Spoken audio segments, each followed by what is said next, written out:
Sí, a este lado hay espacio. ¿Qué son células plasmáticas?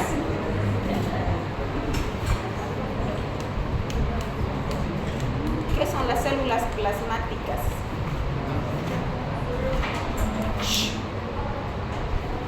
A este grupo les estoy preguntando.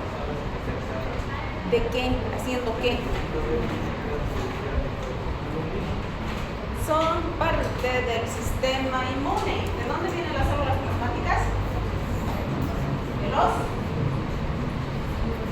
linfocitos B. Entonces, las células plasmáticas proceden de la línea linfoide, de la célula madre poyética, que va a dar origen a los linfocitos T, B y naturalmente. Estos linfocitos B van a pasar a ganglios linfáticos para terminar de madurar y no convertirse, sino diferenciarse, tampoco diferenciarse, sino agruparse en dos tipos de células: las células plasmáticas y los linfocitos B memoria. Entonces acá tenemos todo lo que es la formación, diferenciación y formación de los linfocitos B. Viene de la célula madre linfoide, hace todo su proceso de diferenciación, llega hasta el linfocito pro-B, linfocito pre-B, y en el linfocito pre-B comienzan a expresarse sus receptores de superficie. ¿Para qué? Para que tengan contacto con el antígeno. Una vez que sale de médula a sangre periférica, estas dos sufren cambios porque van a llegar al ganglio linfático donde van a terminar de madurar.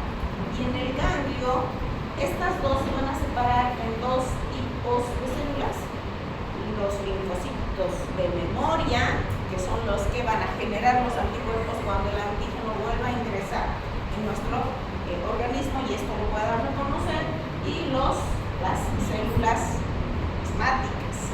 Entonces, las células plasmáticas son estas que ustedes ven acá.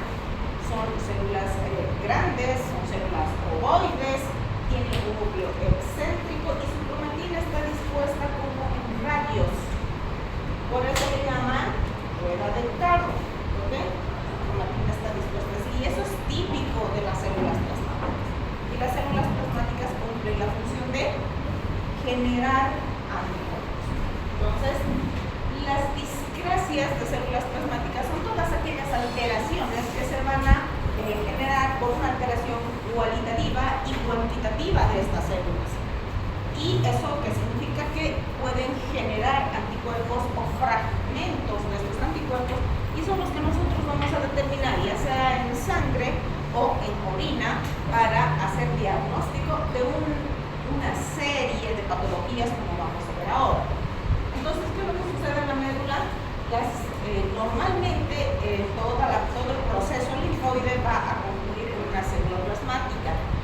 Esta célula plasmática va a generar esos anticuerpos de forma normal, pero cuando hay una mutación, una deleción, una translocación, hay una proliferación anárquica descontrolada de estas células anómalas, y eso va a generar una gran cantidad de anticuerpos que van a comenzar a destruir incluso nuestros propios tejidos. Ojo, cuidado, esto no es una enfermedad autoinmune. Sí participan también de las enfermedades autoinmunes, pero esto genera tumores. Entonces ahí está, estas son las células plasmáticas normales, pero hay una porción que va a degenerar, que se va a transformar, y ¿qué es lo que va a suceder? Va a inducir a una pérdida de la capacidad óptica.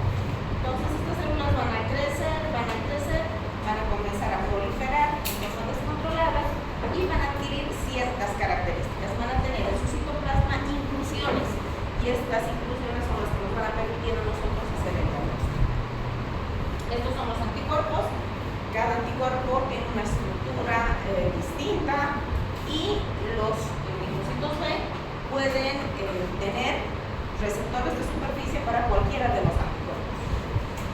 Y existe una pequeña fracción de estos anticuerpos que tienen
una única célula modificada de la línea linfocítica o de una célula plasmática que sintetizan inmunoglobulinas o fragmentos de estos, o una paraproteína específica, como vamos a ver la paraproteína M en el mieloma múltiple, que van a causar múltiples alteraciones, van a acompañarse principalmente de un síndrome anémico importante, una insuficiencia renal. Generalmente los pacientes son diagnosticados por una insuficiencia renal, una hipercalcemia y lesiones lípicas, principalmente a nivel de la columna sí.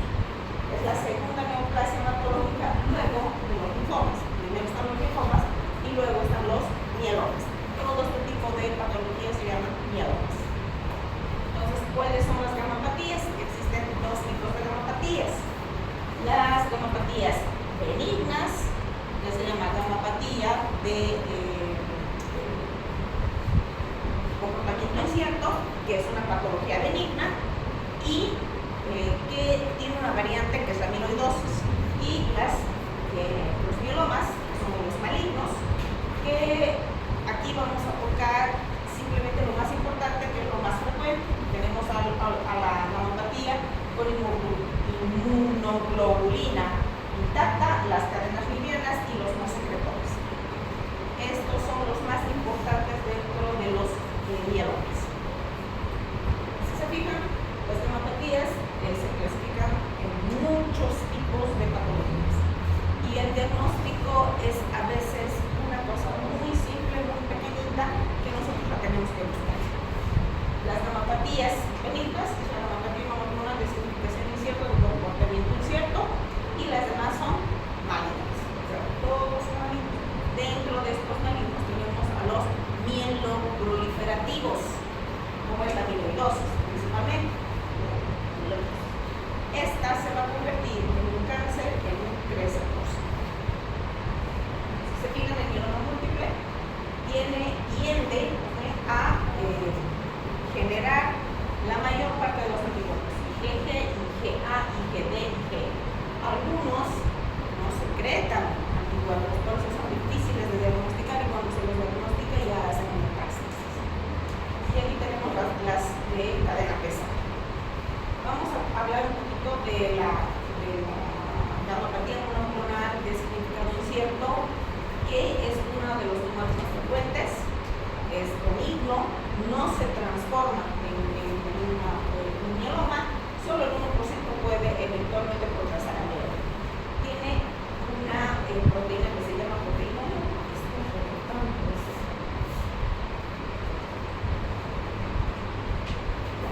Esta proteína M, que se llama proteína de Nance-Jones, es la que nosotros vamos a detectar ya sea en orina o la vamos a detectar en sangre. Este tipo de patología, esta patología específicamente, no tiene síntomas y no tiene ninguna connotación patológica.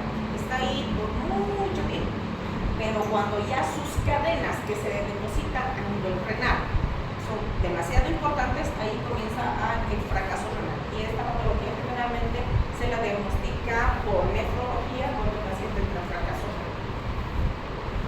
El mieloma sintomático quiescente es una patología en la que existe una mayor cantidad de células plasmáticas. Ya podemos encontrar una buena proporción de células plasmáticas alteradas en médula ósea, y a esta proteína sí la podemos determinar en sangre o en orina en una buena proporción.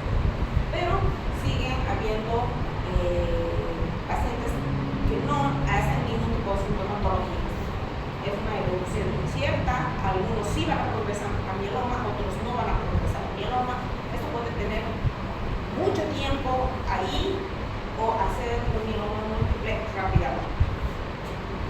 Pero sí son pacientes que tienen alto riesgo, ¿no? Hay que controlarlos muy de cerca, muy estrechamente. Las gamopatías que producen inmunoglobulina A es el segundo más común, y también se presentan ambas, la combinación de ambas cadenas ligeras y pesadas, y pueden ser capa o lámina, y algunos pueden formar incluso tumores externos a los huesos, pueden ser subcutáneos, como vamos a ver más adelante. Y esta es una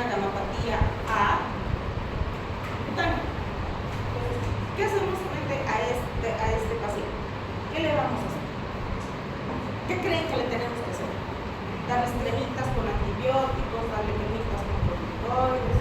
No, hay que biopsiar. Y es la única manera de hacer el diagnóstico. El paciente dice, está con hongos, esto no es un hongo. Esta es una patología que va a progresar a un cáncer. No en el 100%, pero sí puede progresar. Entonces, es una circunstancia que usted la tiene que tener. No es que hacerle dar vueltas y vueltas y vueltas al paciente. Herida, ya sea úlcera o lesión, que no cura en 15 días con cremitas y antibióticos, y como ustedes quieran tratar, es cáncer mientras no demuestran lo contrario, y esa lesión tiene que ser reducida. La gamapatía D, gracias a Dios, es muy rara esta patología, produce mucha cantidad de inmunoglobulina D y progresa una leucemia de células plasmáticas. Este es un síndrome mieloproliferario. Y obviamente esto va a llevar a un severo daño. La gamapatía E, esto produce casi nada de inmunoglobulina, muy poco, casi nada, y puede pasar inadvertida esta patología. Hay que hacer, ante la sospecha clínica, pruebas muy específicas para determinar este tipo de patología. Y las cadenas ligeras o cadenas de Bench-Jones, que es lo que les decía, el propósito de cadenas ligeras a nivel del sistema nervioso central, riñón y otros órganos como corazón, pulmón principalmente. Y en pulmón lo que genera es una masa. El diagnóstico se realiza mediante electroforesis de proteínas, y hemos visto la electroforesis de proteínas y cómo funciona, que la podemos encontrar en orina o la podemos encontrar en sangre, como nosotros estamos sospechando. Luego la amiloidosis de cadenas ligeras. Las cadenas ligeras se depositan de forma lineal en el tejido, como piel, lengua, corazón, riñón. Si ustedes se fijan, se depositan en la mayor parte de los tejidos. También pueden padecer amiloidosis y hacer un mieloma. Y esto es lo que nosotros vamos a encontrar, este tipo de lesiones. Entonces, estas lesiones no son cáncer todavía, pero van a progresar en cáncer. Entonces, lo que tenemos que hacer es hacer diagnóstico. Para eso tenemos que biopsiar la lesión. Se biopsia un pedazo, un fragmento de tejido sano más un fragmento de tejido comprometido. No se debe biopsiar la parte donde está necrosada, porque simplemente va a salir necrosis y no va a salir lo que estamos buscando, que es la presencia de cadenas y de células plasmáticas. La amiloidosis, ahí está en la lengua. Los pacientes que cursan con esto se quejan mucho de ardor, de dolor local, no les permite comer cuando se localiza en la lengua. Cuando está en la piel, generalmente produce prurito. Y esos son los depósitos de contenido amiloide, ¿no? Todo esto. ¿Y qué es lo que sucede? Esta es la proteína plegada, pero en la amiloidosis esta proteína no está así, no está dispuesta de esa manera. Se pone en forma lineal y se separa. Y eso es lo que va a ir a depositarse en los dendritos. Y esto es lo que se va a ver. Todo esto es efectivamente. Entonces, esto va a condicionar que este es una nefrona. Entonces, todo esto va a condicionar a que este riñoncito falle, porque está siendo reemplazado por tejido fibrótico, no es tejido funcional. El mieloma macrofocal es un subgrupo de mielomas que se presenta principalmente en los varones jóvenes. Múltiples lesiones líticas y en menos del 10% se encuentran células plasmáticas en medula ósea, sin afectación medular, con una carga tumoral baja. Es decir, digamos, un tumor borderline. ¿Qué significa eso? Es un tumor benigno de comportamiento agresivo. Tiene que ser tratado de la forma adecuada, porque está así cuando se convierte en un mieloma, es terriblemente agresivo. Tiene buen pronóstico y la mejor supervivencia que el mieloma múltiple simple. El mieloma múltiple simple se asintomático y típico. Entonces, ahí está. Entonces, ¿qué es lo que hay que hacer? Hay que sacar todo el tumor, hay que sacar con tejido sano, sin tocar el tumor muchas veces. Cuando está localizado ahí, cuando está bien, hay que hacer una enucleación del ojivo. Es preferible que el paciente pierda el ojivo que pierda la mente. Entonces, hay que ser agresivo con el tratamiento. No es un tumor agresivo, pero es agresivo. Uno tiene que ser agresivo con el tratamiento. El plasmocitoma óseo solitario, esto sí, bastante frecuente en nuestro medio, sobre todo, se caracteriza por ser una masa que se localiza principalmente en el esqueleto axial, columna, costillas, produce dolor local. De principio cede con los antiinflamatorios y a este dolor progresivamente se va haciendo más intenso. El 3 a 5%, es decir, representa el 3 a 5% de las neumopatías pulmonares. Es una lesión solitaria, puede estar en hueso, puede estar en partes planas, principalmente en músculo. Hay lesiones óseas, lesiones pulmonares, senos paranasales o faringe, y tiene una discreta elevación de la proteína M, que es la proteína de los chocos. ¿Qué lista? Este es un plasmocitoma solitario. ¿Se fijan? Ahí está. Todo esto es el plasmocitoma. Este plasmocitoma, ¿dónde está? En el hueso pélvico. Y aquí estaremos al final de la columna. Este es un plasmocitoma solitario. Entonces, muchas veces cuando se hace la tomografía, recién se hace el diagnóstico de masa ósea. Entonces, ¿qué es lo que nosotros tenemos que hacer? Entrar y biopsiar. Obviamente no es competencia de ustedes como médicos generales. Esto generalmente lo ve el neurólogo, el neurocirujano, que es el que pide la tomografía por un dolor intenso que no sea de los analgésicos, o lo hace el traumatólogo, como se encuentra principalmente en los largos. Entonces, se entra a la cirugía, se saca, si es posible, sacar el tumor. En este caso no se puede sacar el tumor porque está en el hueso largo, tendría que cortar un pedazo de hueso, eso no es factible. Entonces, esto se da biopsia.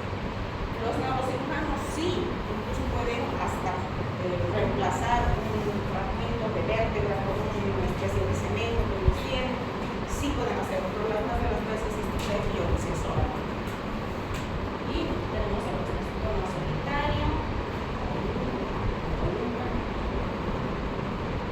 Para que nosotros estemos seguros de que es solitario, tenemos que hacer un rastreo del cuerpo entero. Quiere decir que tenemos que analizar desde la calota, desde el hueso del cráneo, hasta los huesos de los dedos. He tenido la oportunidad de ver un paciente que asistía a medicina interna por un dolor en el hueso, en el doctor. Entonces todo el mundo pensó que era hablando de otro, se le daba inflamatorio, se le daba glucosúricos, no sé qué, el dolor aumentaba, hasta que se fracturó el dedito. Y acude a traumatología, se le hace su radiografía de su pisito y era chango, no dio 30 años.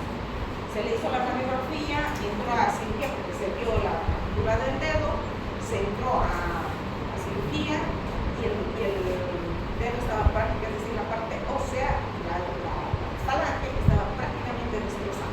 Entonces le tuvieron que amputar el dedito. Sale a patología el dedito y sorpresa, que era un mieloma. Se le ha hecho un escaneo, se le hace una gammagrafía ósea y simplemente era el dedito el que tenía, pero ha debutado en comillas como un ataque de corazón. Y si se fijan, también puede haber fuera de la estructura ósea, en este caso piel, y este tipo de lesiones no escuecen, no duelen, no abren, no nada, pero muchas veces se la confunde con una persistencia de un cardioma, es decir, es un tumorcito, se la confunde con un tumor benigno de piel, no, es muchas veces es un mieloma. Y ahí tenemos el plasmocitoma óseo que puede progresar a un mieloma múltiple entre 10 y 20 años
que ustedes la vayan a manejar. Por eso no les doy detalles, no les doy el tipo de receptores que nosotros buscamos en este tipo de células. No lo van a tener ustedes. Ustedes hacen diagnóstico y van a pasar, pero tienen que saber que la mayor parte de estas neuropatías la van a diagnosticar los nefrólogos, no la van a diagnosticar los médicos generales, pero sí van a ver la clínica y van a ver la sintomatología. Entonces, para que ustedes tengan un ejemplo. Entonces, les decía, se denomina también un linfoplasmocitario, tiene curso crónico, una evolución muy lenta y generalmente es asintomático hasta que este se reagudice.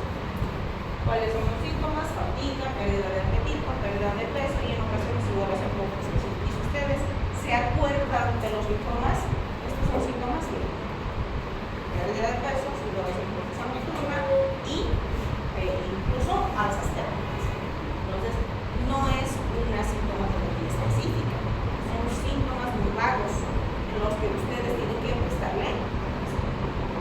Hay presencia de grandes cantidades de hemoglobina M o la proteína de Jones, que puede originar un síndrome de hiperviscosidad, que habíamos visto la leucostasis.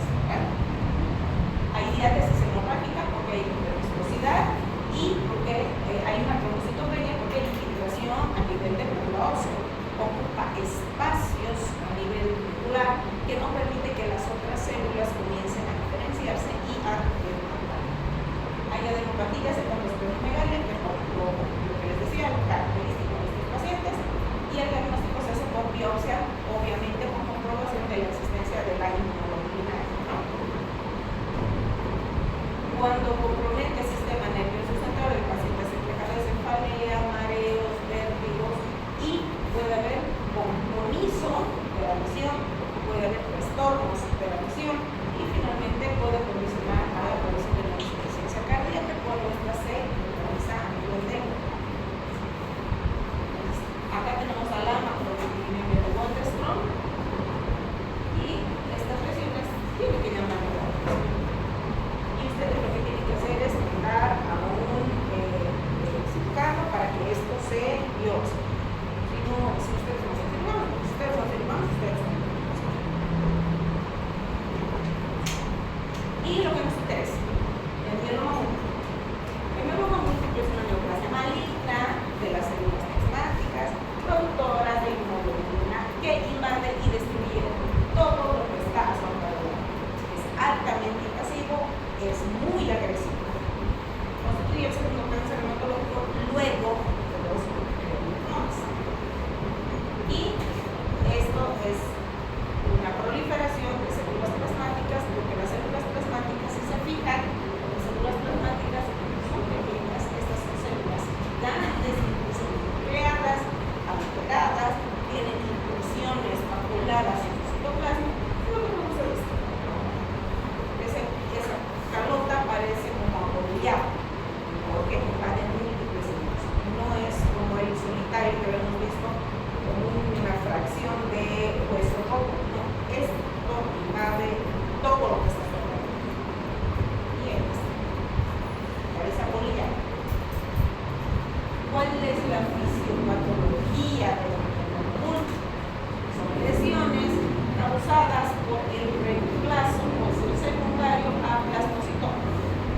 Es decir, ese hueso hay citocinas que van a producir estas células alteradas que van a hacer que los osteoblastos, que son los que van a generar hueso, se bloqueen. Y los osteoclastos, que son los encargados de renovar el tejido óseo, se hiperactiven, es decir, van a tener una hiperfunción y como el osteoclasto va a estar bloqueado, van a haber fracciones de hueso que van a desaparecer.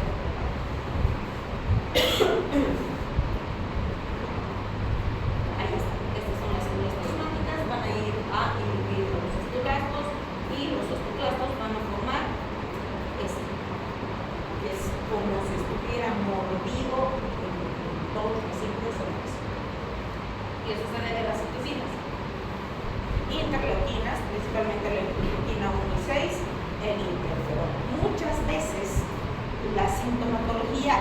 causada no por la patología en sí, sino por los anticuerpos que produce la presencia de esta alteración. Las interleuquinas, ustedes ya han visto inmunología, ustedes saben que el interferón, por ejemplo, en los pacientes oncológicos lo que produce es pérdida de peso, pero no porque el paciente deje de comer, sino porque el mismo interferón es el que va a bloquear el apetito, el centro a nivel del sistema nervioso central, el cerebro, va a bloquear el apetito, el centro del apetito. Al igual que también va a afectar a nivel del sistema nervioso central el control de la temperatura. Estos pacientes están febriles sin causa aparente de una infección. Entonces, en esta parte de las patologías son las citocinas las que van a originar toda la sintomatología. Presentación es multifocal, altamente restrictiva. A nivel de columna, el 68%. A nivel de costillas, 44%, cráneo 40%, pelvis 30%, fémur 25%, clavícula y escápula 10%. Son múltiples sitios que están comprometidos. Y esto es lamentablemente una patología que difícilmente la podemos controlar. Los focos. Y las más de las veces, ni siquiera el paciente viene por el dolor, viene por una fractura ya real. El paciente se rompe el huesito, el paciente se rompe la columna, el paciente está parapléjico y recién hacemos nosotros el diagnóstico. O sea, que tiene una tomografía, ustedes van a ver los múltiples sitios donde están colocados el compromiso de esta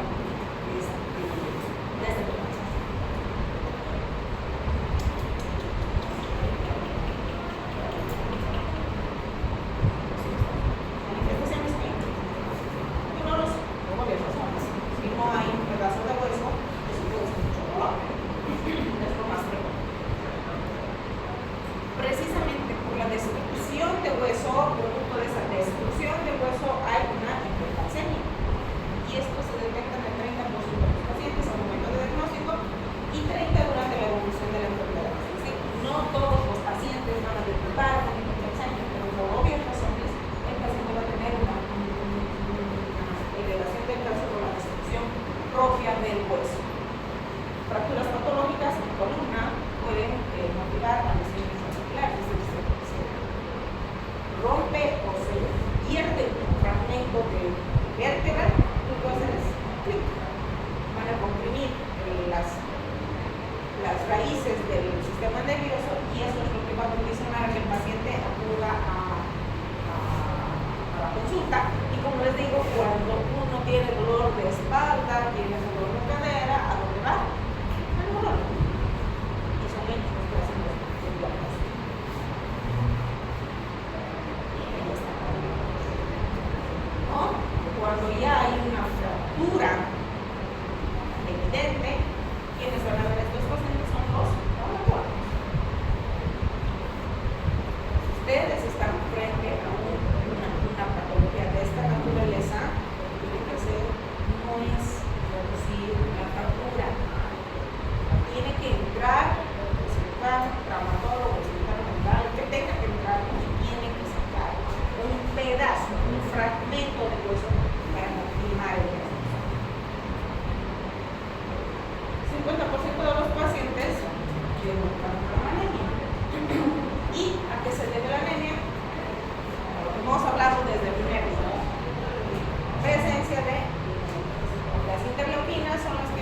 las citocinas, las interleuquinas 1, 6 y el factor necrosis tumoral. Además de interferón gamma, que son las citocinas que van a coadyuvar a este síntoma. Y obviamente eso se va a asociar a un franco deterioro. Hay invasión de médula con déficit de la vitamina B2. Si estas células anormales invaden médula, van a ocupar espacios, van a desplazar a las células normales, por lo tanto no va a poder captar la B12, el ácido fólico, el hierro, y el paciente va con anemia megaloblástica principalmente. Y los síntomas constitucionales, la astenia, la pérdida de peso, se debe al deterioro.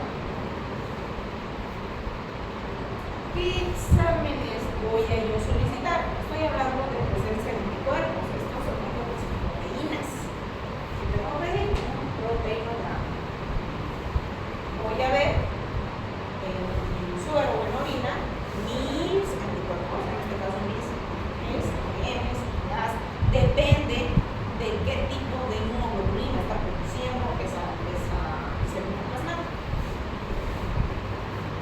Los mielomas IgG y IgM son muy raros, gracias a Dios, porque son los más difíciles de detectar. Les había dicho en la primera parte que los tumores IgE muy poco o nada producen, y para hacer su determinación nos tenemos que valer de mecanismos mucho más finitos, de exámenes mucho más finitos para hacer su diagnóstico diferencial.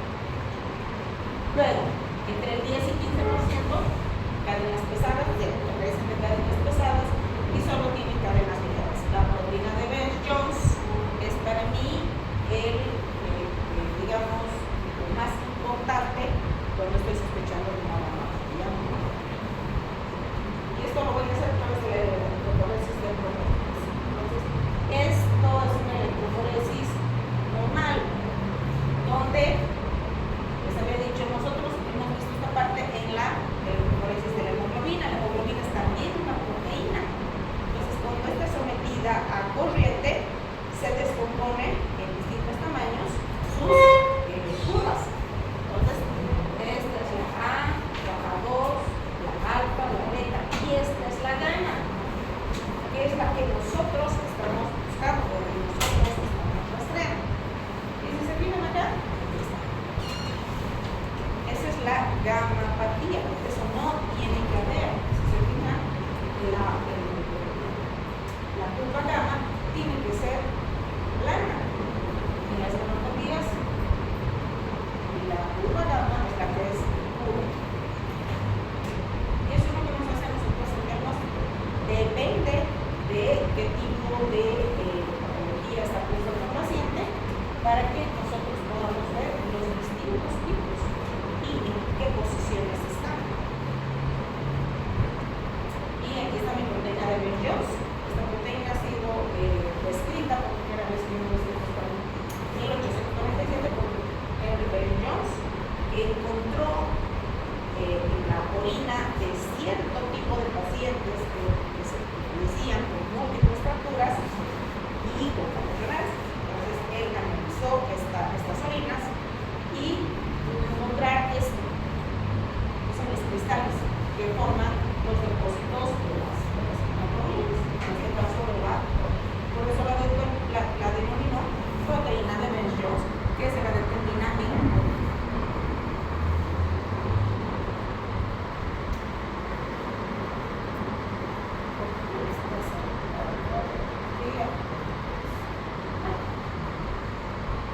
Entonces, ¿qué es lo que yo tengo que hacer? Biopsiar mi médula para rastrear a mis células anormales, a mis plasmocitos en este caso, ¿no? Es obligatorio. Y esto me va a determinar si está infiltrado o no mi médula ósea. Y esto a la vez me va a dar pronóstico. Si hay gran cantidad de compromiso a nivel del sistema óseo, en este caso de médula ósea, el pronóstico es nefasto. ¿Qué es lo que se busca? Este es un plasmocito con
catabolismo celular, también hay producción de CO2. La LDH, por obvias razones, hay destrucción celular, y eso es lo que me denota la LDH, destrucción celular, y se incrementa de forma muy desorbitada, muy elevada, cuadriplica, quintuplica los niveles normales. Eso tiene que llamar la atención. Eso significa que esta patología es muy. La beta-2 microglobulina también es un indicativo de que hay una muy buena carga tumoral en el paciente. Además, se puede estar cursando con una falla renal, porque la beta-2 también me indica la producción renal y constituyen los principales factores pronósticos de la enfermedad. Su beta-2, su LDH, su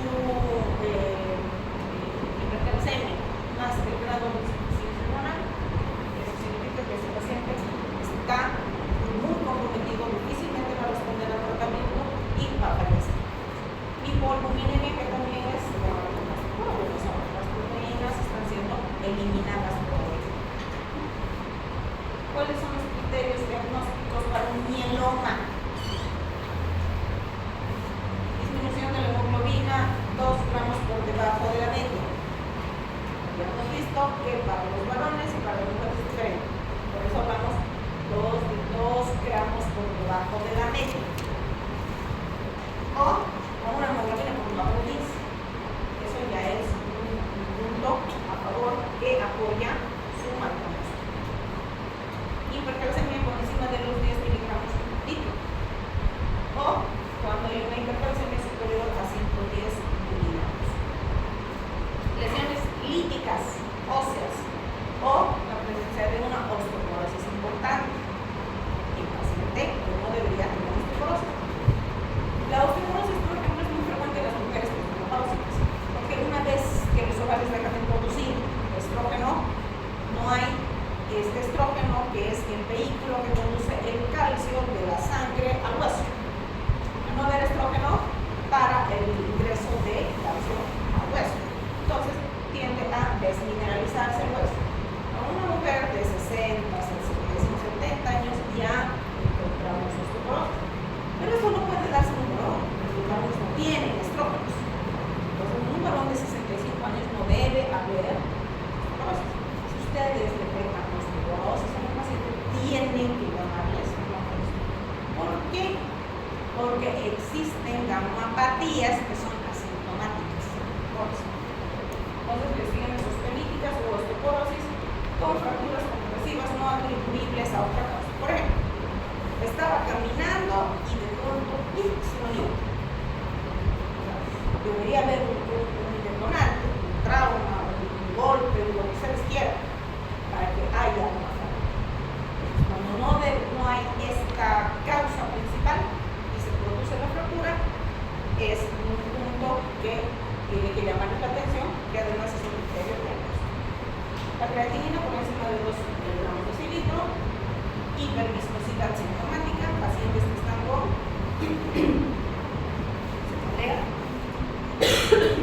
cefalea, con mareo, que se compromiso del sistema nervioso central por la presencia de hiperviscosidad sanguínea.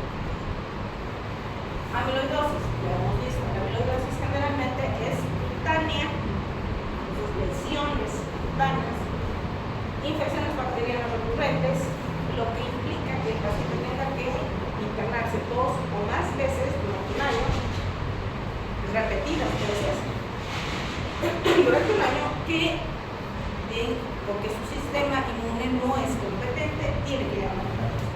Entonces, si su paciente se ha internado varias veces, encima tiene una hemoglobina baja, más encima tiene lesiones líquidas y una creatinina por encima de 2, eso es un mieloma los sistemas no demuestran. Pero, ¿cuál es lo más importante aquí? Lesiones. Sin lesión ósea o fracaso renal, su paciente puede tener cualquier cosa.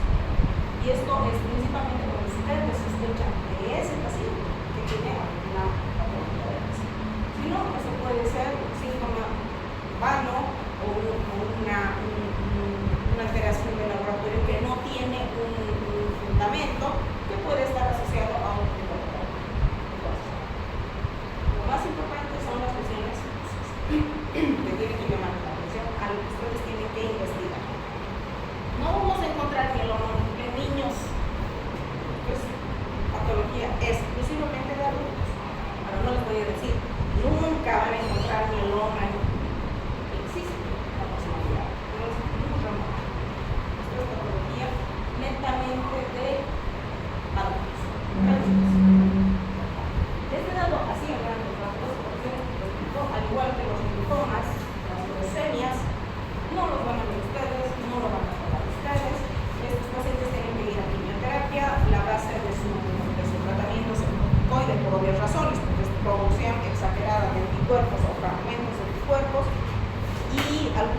para evitar la proliferación y la eliminación de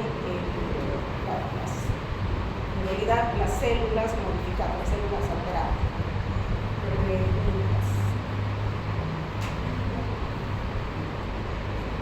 Tenemos una clase más y con eso están listos para la foto, porque no he terminado de avanzar en el programa, no sé por qué razón. Con ustedes he tenido menos tiempo que con los otros semestres, no sé por qué razón. Sí tengo que avanzar plaquetas, voy a tratar la siguiente semana va a ser una clase muy larga, porque voy a tratar de cubrir la mayor parte de patología plaquetaria posible, porque eso sí lo van a ver ustedes como médicos generales y tengo que tocar eso con ustedes. Van a ser preparaditos, bien comiditos, bien bebiditos y bien dormiditos, porque tienen que poner sus 5 sentidos. Voy a avanzar hacia grandes rasgos todo, pero voy a tratar de cubrir la mayor parte de la población. Tengo todavía tiempo. Podría ver plaquetas. Ahora voy a ver si están